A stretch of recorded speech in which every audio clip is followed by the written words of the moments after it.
اعوذ باللہ من الشیطان الرجیم بسم اللہ الرحمن الرحیم الحمد للہ رب العالمین الرحمن الرحیم مالک یوم الدین ایاک نعبد و ایاک نستعین اهدنا الصراط المستقیم صراط الذین انعمت علیہم غیر المغضوب علیہم ولا الضالین آمین۔ بسم اللہ الرحمن الرحیم الحمد للہ رب العالمین وصلی اللہ علی نبی الکریم وعلی آلہ وصحبہ اجمعین، اما بعد۔ محترم بزرگوں اور دوستو، سورہ فاتحہ کی آیت نمبر 5 یعنی اہدنا الصراط المستقیم، اس سے متعلق گفتگو چل رہی تھی، جس میں اللہ سبحانہ و تعالیٰ نے ہم لوگوں کو ایک دعا سکھائی ہے، اور یہ دعا جامع ترین دعا ہے ہماری زندگی کی بھلائی کے لیے، ہماری دنیا و آخرت کی بھلائی کے لیے انتہائی مفید دعا اس میں بیان کی گئی ہے، جس کے معنی بیان کیے گئے کہ اے اللہ ہمیں سیدھے راستے کی ہدایت دے، سیدھے راستے کی توفیق دے، سیدھا راستہ دکھا کر اس پر چلا ثابت قدم رکھ۔ اس سے پہلے آپ کے سامنے گفتگو ہوئی سیدھے راستے سے کیا مراد ہے، اور سیدھے راستے پر کس طرح کامیابی کا مدار ہے، دنیا و آخرت کی کامیابی کا مدار دین اسلام پر کس طرح سے ہے۔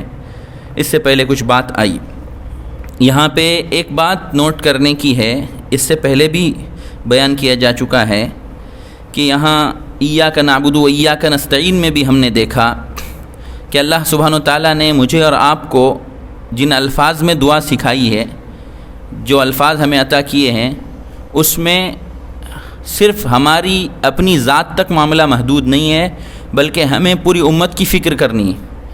ہمیں ایک آدمی کو بھی یہ الفاظ اپنی زبان سے ادا کرنے ہیں تو میں عبادت کرتا ہوں یہ نہیں کہا گیا، ہم عبادت کرتے ہیں۔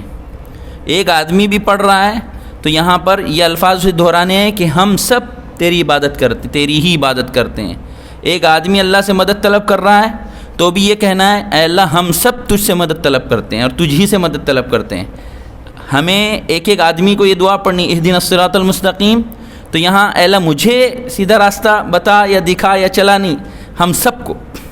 تو بات یہ واضح ہوئی کہ اس امت کو اجتماعیت سے جوڑا گیا، اس امت کو میں سے ہر فرد کو اپنے ساتھ ساتھ اپنی پوری جو امت ہے اس کی فکر کرنی ہے، ساری امت کے لیے دعا کرنی ہے، ساری امت کے لیے فکر کرنی ہے، ساری امت کے لیے اللہ سے مانگنا ہے۔ یہ ایک اہم ترین بات ہے، اجتماعیت سے ہمیں جوڑا گیا۔ اور دیکھیے آپ، ہماری جو عبادتیں ہیں وہ بھی اجتماعیت کے ساتھ مربوط ہیں۔ ایک یونٹی ہم میں پیدا کی گئی، ایک اجتماعیت پیدا کی گئی۔ نماز میں بھی اجتماعیت ہے، حج میں بھی اجتماعیت ہے، عیدین میں اجتماعیت، جمعے میں اجتماعیت، آپ دیکھ لیجئے مستقل جو ہے اجتماعیت کے ساتھ ہمیں جوڑا گیا۔ جہاں بہت ساری حکمتیں علماء نے بیان کی ہیں، ایک اہم حکمت یہ بھی ہے کہ اجتماعیت کے ساتھ جب ہم رہیں گے تو صراط مستقیم پر چلنے میں مدد ملے گی۔ اجتماعیت کے ساتھ ہم رہیں گے تو سیدھے راستے پر رہیں گے، اجتماعیت کے ساتھ ہم چلیں گے، اور تو کہیں بھی کسی نے بھی کوئی غلط بات داخل کرنے کی کوشش کی تو اس کی کوشش وہ کامیاب نہیں ہوگی۔ اس طرح اللہ تعالیٰ نے اس دین کی حفاظت کا انتظام کیا، اس دین کو اللہ تعالیٰ نے پاک و صاف رکھا، ہر طرح کی گندگی سے، ہر طرح کی ملاوٹ سے اللہ تعالیٰ نے پاک و صاف رکھا، اس دین کو افراط اور تفریط سے پاک و صاف رکھا۔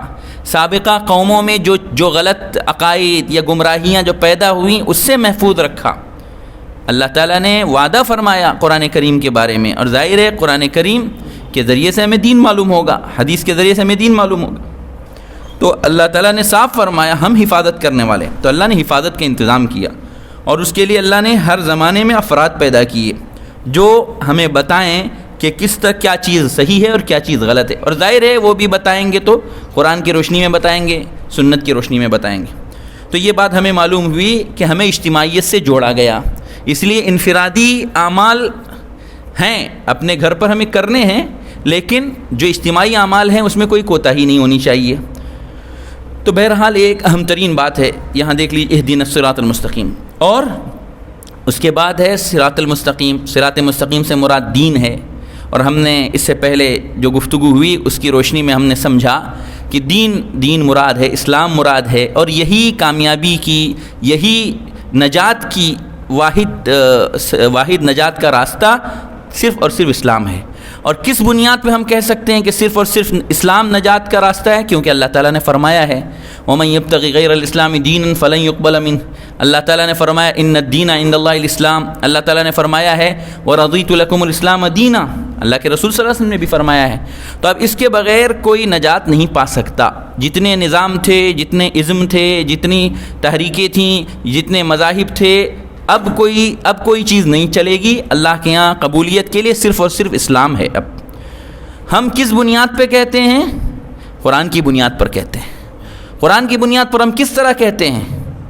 اس لیے ہم کہتے ہیں قرآن کی بنیاد پر، اس وجہ سے ہم کہتے ہیں کہ قرآن ہی تنہا واحد وہ کتاب ہے جو اب اللہ کے پاس سے جیسے آئی تھی آج تک ویسے ہی محفوظ ہے، اور آئندہ بھی محفوظ رہے گی۔ اس کے علاوہ جتنی مذہبی کتابیں تھیں اپنے وقت کے لیے تھیں، سب سے پہلی بات اپنے وقت کے لیے تھیں، مختلف متعین قوموں کے لیے تھیں، اور اسی طرح اس کے بارے میں کوئی وعدہ نہیں تھا، اسی لیے وہ تحریفات کا شکار ہوئی، اس میں بہت کچھ کمی بیشی ہوئی۔ تو اب ان کے ذریعے سے استدلال نہیں کیا جا سکتا، اب قرآن کے ذریعے سے استدلال کیا جائے گا۔ قرآن کے ذریعے سے ہمیں دلیل ملے گی اور دلیل دی جائے گی اب قرآن کے ذریعے سے۔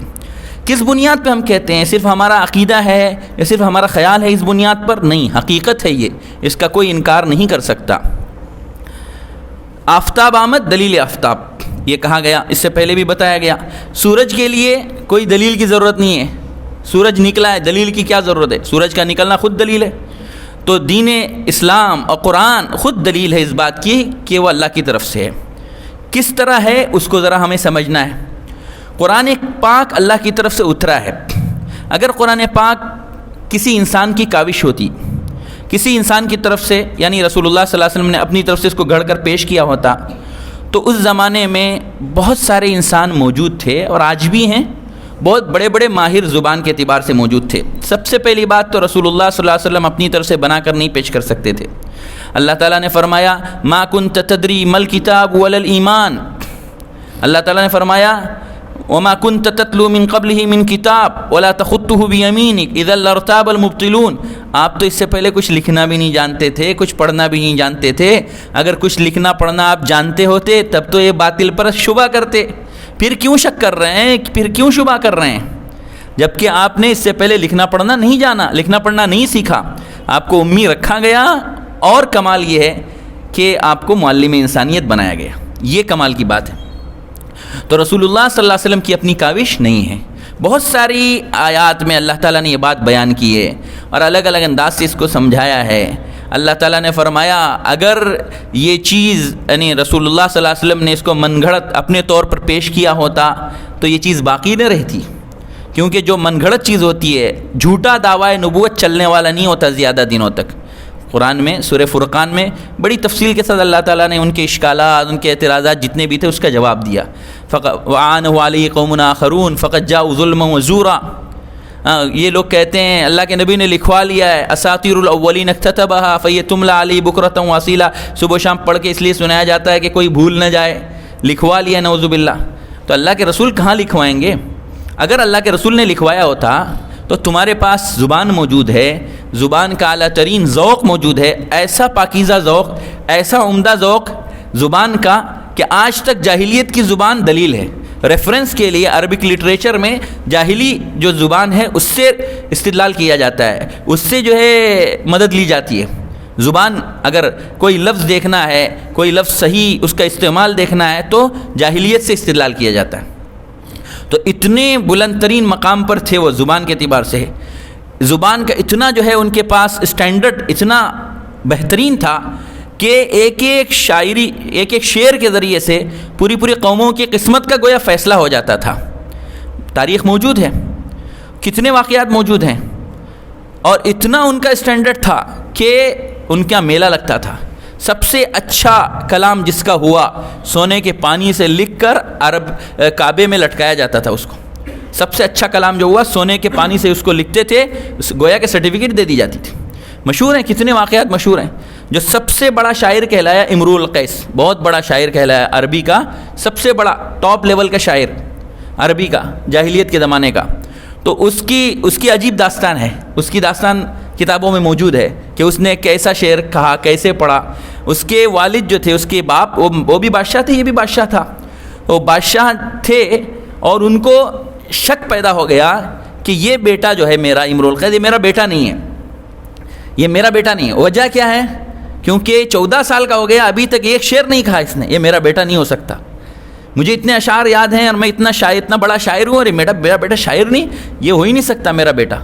تو انکار کیا اور کہا اپنے وزیر سے، لے جا کر اس کو پہاڑ کے اوپر سے گرا دو، کیونکہ یہ میرا بیٹا ہو ہی نہیں سکتا، میرا خون اس کے اندر ہے نہیں، یہ کچھ کوئی اور ہے. تو لے گئے، اس کو پتہ نہیں چلا، معلوم ہی نہیں، امرؤ القیس کو نہیں معلوم. اب اس کو لے گئے پہاڑ پر لے جاتے ہوئے اس نے پوچھا وزیر سے کیا معاملہ ہے. تو وزیر نے بتایا کہ بات دراصل یہ ہے کہ تمہارے ابا کو شک ہے کہ تم بیٹے ہو یا نہیں ہو ان کے، کیونکہ اگر بیٹے ہو تو آج تک تم نے ایک شعر نہیں کہا، اتنی بڑی عمر ہو گئی تمہاری. بس اسی وقت جو اس نے اشعار کہے وہ سب سے ٹاپ لیول کے شمار ہوئے جاہلیت کے دور میں. وہ اشعار اس کو کہتے ہیں امرؤ القیس کا معلقہ ہے، وہ سب سے شاندار شمار ہوئے، سب سے ہائی کوالٹی کے شمار ہوئے. تو یہ ان کا اسٹینڈرڈ تھا. خود وہ کہتے ہیں ہمیں زبان کے نشیب و فراز، اس کا اتار چڑھاؤ اور زبان کا ٹیمپریچر، الفاظ کا ٹیمپریچر ہمیں معلوم ہے، کوئی ہم سے سیکھے. اور ہم نے بادشاہوں کی مجلسیں دیکھی ہیں، ہم نے شعراء کی مجلسیں دیکھی ہیں، سب کچھ ہم نے دیکھا ہے، برتا ہے. یہ اللہ کا کلام ہی ہے، یہ انسانی کاوش نہیں ہے، یہ کچھ اور ہی ہے. خود انہوں نے اس بات کا اعتراف کیا. چھپ کے آتے تھے، چھپ کے سنتے تھے، انہیں اچھا لگتا تھا. اب وہ سمجھ میں نہیں آتا تھا تو کبھی جادو کہہ دیتے تھے، کبھی کچھ کہہ دیتے، کبھی شاعری کہہ دیتے، پھر کہتے تھے نہیں شاعری نہیں، ساحری یعنی جادو. پھر کہتے تھے نعوذ باللہ یہ نعوذ باللہ اللہ کے رسول جادوگر ہیں. کبھی کہہ دیا ان پر جادو چل گیا. قرآن کہتا ہے یا تو جادوگر پر جادو پھر کیسے چلے گا؟ اگر جادوگر ہیں تو جادو کیسے چلے گا؟ کبھی کچھ کہہ دیا. بات دراصل یہ تھی کہ دین حق سے نفرت تھی. بل جاءہم بالحق واکثرہم للحق کارہون. قرآن نے صاف لفظوں میں کہا ام یقولون بہ جنہ بل جاءہم بالحق. سب کو اس بات کا اعتراف ہے کہ اللہ کے رسول بڑے جو ہے ہوش مند اور بہت زیادہ جو ہے امانت دار اور صادق. خود قرآن نے کہا کہ آپ کہیے فقد لبثت فیکم عمرا من قبل، میں ایک عمر گزار چکا ہوں تمہارے اندر، 40 سال میں نے تمہارے اندر گزارے ہیں، میں نے کبھی جھوٹ بات نہیں کہی اور میں یہ جھوٹی نسبت کر سکتا ہوں بھلا اللہ کی طرف؟ ایسا نہیں ہو سکتا. اور چپکے سے آتے تھے، مشرکین سنتے تھے. لیکن بات دراصل یہ کہ حق سے ان کو چڑ تھی، حق کو انہوں نے قبول نہیں کیا. بہرحال تو اس وقت زبان کے بڑے بڑے ماہر موجود تھے اور سب نے اس بات کا اعتراف کیا کہ یہ قرآن اللہ ہی کا کلام ہے، یہ انسانی کاوش نہیں ہو سکتی. بہرحال کیونکہ اگر انسانی کاوش ہے تو ہم موجود ہیں مقابلہ کرنے کے لیے. ہم ایک آیت نہیں پیش کر سکتے. قرآن نے چیلنج کیا اور چیلنج قرآن کا آج تک موجود ہے. صاف لفظوں میں کہتا ہے قرآن افلا يتدبرون القرآن ولو كان من عند غیر اللہ لوجدوا فیہ اختلافا کثیرا. ایک مستشرق کہتے ہیں اورینٹلسٹ، یعنی جو عیسائی دنیا کے علوم میں ماہر ہو اور پھر مزید مشرقی علوم میں مہارت حاصل کر لے. گویا کہ ایک جو ہے مکمل ان کی نسلیں گزری ہیں مستشرقین کی، آج بھی موجود ہیں جو قرآن کا علم حاصل کرنے کی کوشش کرتے ہیں، قرآن میں کمی تلاش کرنے کے لیے، کوئی اعتراض پر نکالنے کے لیے. ایک مستشرق جو ہے گیری ملر تھا، ابھی قریب کی بات ہے، شاید ابھی ہے موجود ہو.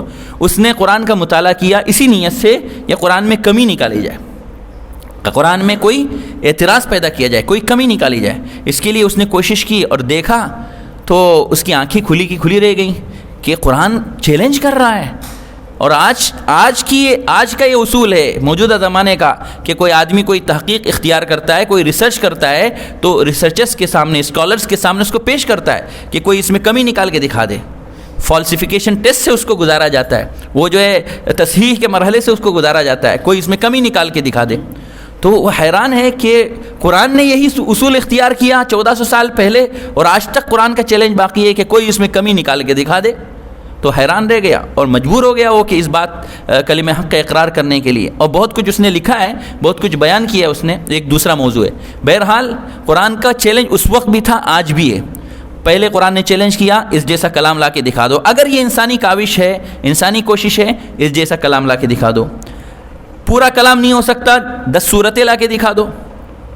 وَادْعُوا مَنِ اسْتَطَعْتُم مِّن دُونِ اللَّهِ إِن كُنتُمْ صَادِقِينَ، اور جن جن کو چاہو بلا سکو، بڑے بڑے سیمینار کرو، بڑی بڑی کانفرنسیں کر لو، ساری دنیا کے انسانوں کو، بلکہ ہو سکے تو اور ساری مخلوقات کو ملا لو۔ وَادْعُوا مَنِ اسْتَطَعْتُم مِّن دُونِ اللَّهِ، اگر سچے ہو تو بلا لو، بلا کے دکھا دو۔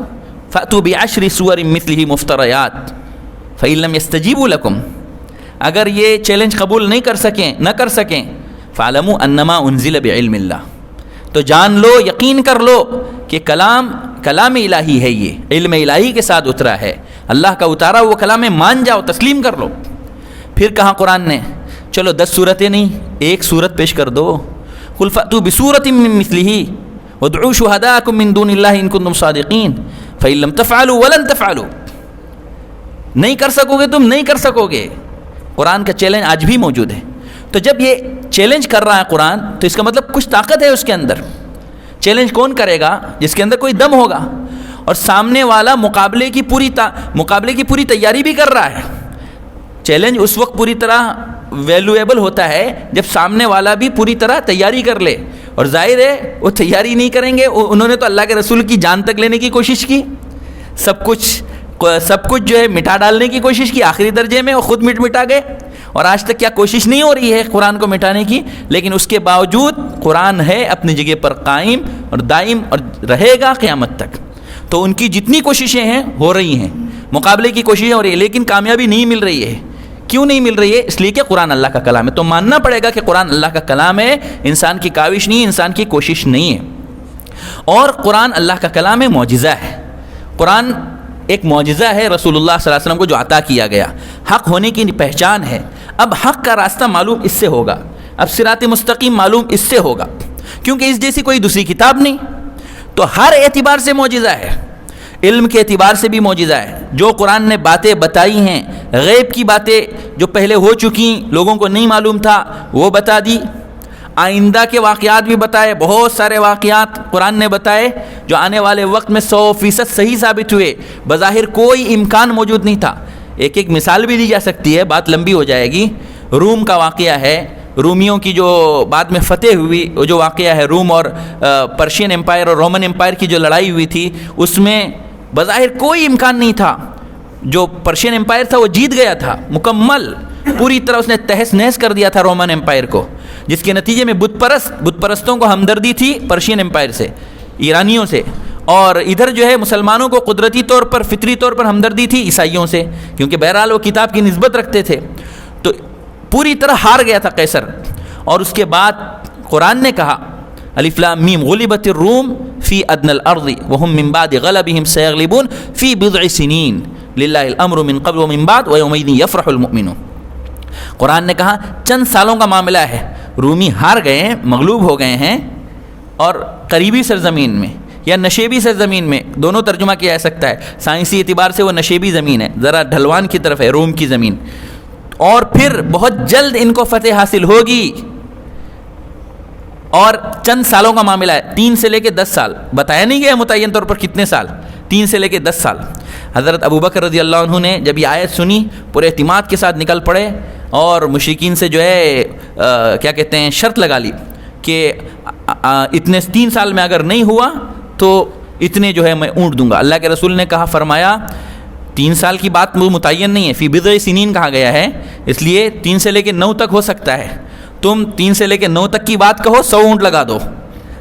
پھر اس کے بعد جب بدر کا دن تھا، بدر میں مسلمانوں کو فتح حاصل ہو رہی تھی، وہی دن تھا جب قیصر روم نے دوبارہ فتح حاصل کر لی ایرانیوں کے خلاف، اور ایسی فتح حاصل کر لی کہ ایرانیوں کے پرخچے اڑ گئے اس کے بعد۔ بہرحال ایک واقعہ ہے، مثال کے طور پر ہم نے بیان کیا، ایسے پتہ نہیں کتنے واقعات ہیں جو قرآن نے آنے والے وقت کے بتا دیے اور 100% صحیح ثابت ہوئے واقعات۔ تو اس اعتبار سے بھی معجزہ ہے قرآن، غیبی اعتبار سے معجزہ، علمی اعتبار سے معجزہ۔ قرآن نے بہت ساری حقیقتوں کی طرف اشارہ کیا، انسان کی عقل وہاں تک نہیں پہنچ سکی، آج پتہ چلا انسان کو کتنے سائنسی حقائق ہیں جن پر کتنی تحقیقات پیش کی جا رہی ہیں، کتنے صفحات ہزاروں لکھے جا چکے ہیں اور لکھے جا رہے ہیں مزید۔ قرآن نے سائنسی کتنی کتنی حقیقتوں سے پردہ اٹھایا، آج انسان کو پتہ چلا، آج انسان وہاں تک پہنچا، جبکہ قرآن نے 1400 سال پہلے وہ حقیقت بیان کر دی تھی۔ تشریعی اعتبار سے قرآن موجودہ، قرآن نے جو شریعت دی ہے، جو قانون دیا زندگی گزارنے کا، اس میں کہیں کوئی جھول نہیں ہے، کہیں کوئی کمی نہیں ہے، اس قانون میں کہیں کوئی کمزوری نہیں ہے۔ اس کے علاوہ جتنے قانون ہیں دنیا کے، کہیں نہ کہیں کمزوریاں ہیں، کہیں نہ کہیں اس میں جھول ہے، کہیں نہ کہیں اس میں جانبداری ہے۔ لیکن قرآن کا جو قانون ہے، بظاہر پہلے مرحلے میں ہو سکتا ہے ہماری کم علمی کی وجہ سے ہم کو سمجھ میں نہ آئے، ہم کو لگے کہ اس میں ظلم ہو رہا ہو، ہم کو لگے کہ اس میں نعوذ باللہ زیادتی ہو رہی ہے، لیکن وہ قانون مفاد عامہ کی رعایت میں ہے، سارے انسانوں کے فائدے کے لیے، پوری دنیا کے فائدے کے لیے۔ بظاہر ایک جان جا بھی رہی ہو، لیکن بہت ساری جانیں بچتی ہیں اس قانون سے۔ بہرحال ہر اعتبار سے دیکھا جائے تو قرآن کریم کے معجزہ ہونے کے بہت سارے پہلو نکلتے ہیں، ہر اعتبار سے قرآن معجزہ ہے۔ اس قرآن نے ہمیں بتایا کہ سیدھا راستہ یہ ہے، قرآن کا راستہ سیدھا راستہ یہ ہے، رسول اللہ صلی اللہ علیہ وسلم کا راستہ، اس لیے ہمیں ماننا ہی پڑے گا۔ نجات اگر ہم چاہتے ہیں اور پوری انسانیت نجات چاہتی ہے تو قرآن کے دامن میں ہمیں آنا پڑے گا، اور اس کی دعا مانگی جا رہی اہدنا الصراط المستقیم کے ذریعے سے، اے اللہ ہمیں سیدھی راہ دکھا دے اور اس پر چلا دے، یعنی قرآن کی راہ دکھا دے، یعنی سنت کی راہ دکھا دے۔ اور اس کے لیے پھر ایک مزید اس کی صفت آگے والی آیت میں بیان کی گئی ہے کہ یہ وہ راستہ کیسا ہوگا اور اس راستے کی کیا صفت ہے، اللہ تعالیٰ نے اس کو مزید وضاحت کے ساتھ اگلی آیت میں بیان فرمایا ہے۔ انشاءاللہ پھر اگلی گفتگو اس پر ہوگی۔ وآخر دعوانا الحمدللہ رب العالمین۔